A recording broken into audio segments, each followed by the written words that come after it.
வரஹ்மத்துல்லாஹி வபரகாத்துஹு.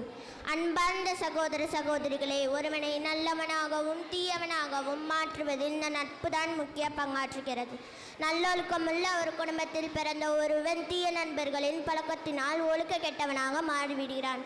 படு மோசமான குடும்பத்தில் பிறந்த ஒருவன் நல்ல நண்பர்களின் பழக்கத்தினால் ஒழுக்க சீலனாக மாறிவிடுகிறான். எனவே எனக்கு கொடுக்கப்பட்டுள்ள தலைப்பு நல்ல நண்பன் ஆகும். பூவோடு சேர்ந்தால் நாரும் மணக்கும் என்ற பழமொழியும் இதைத்தான் உணர்த்துகிறது. நாம் பழகும் நண்பர்களை பொறுத்து நமது நிலை மாறுகிறது. எனவே நம்முடைய ஈருலக வாழ்க்கை சிறப்புடன் விளங்க நல்ல நண்பர்களை தேர்வு செய்ய வேண்டும். இதை நபி ஸல்லல்லாஹு அலைஹி வஸல்லம் அவர்கள் அழகான உதாரணத்தை கூறி விளக்கியுள்ளார்கள்.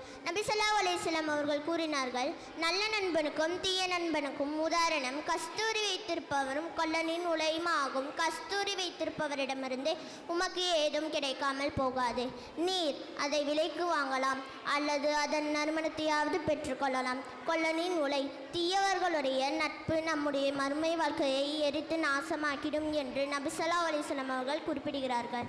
வீணர்களுடைய சகவாசத்தால் நம் மறுமை வாழ்க்கையை தொலைத்தவர்களின் புலம்பல்களை இறைவன் பின்வரும் வசனத்தில் எடுத்துரைக்கிறான். குற்றவாளிகளிடம் உங்களை நரகத்தில் சேர்த்தது எது என்று விசாரிப்பார்கள். நாங்கள் தொழுவோராகவும் ஏழைக்கு உணவளிப்போராகவும் இருக்கவில்லை.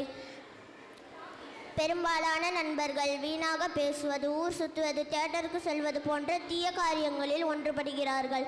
நல்ல நண்பன் நம்முடன் இருந்தால் தவறு செய்ய நாம் முற்பட்டாலும் நல்லதை நமக்கு விலக்கி சொல்வான். நட்பு என்பது இந்த உலகத்தில் பல பயன்களை மறுமையில் பெருநன்மையையும் பெற்று தருகிறது. எனவே அல்லாஹ்விற்காக நேசம் கொண்டு ஈரலத்திலும் வெற்றி அடைவோம். அஸ்ஸலாமு அலைக்கும் வரஹ்மத்துல்லாஹி வபரகாத்துஹு.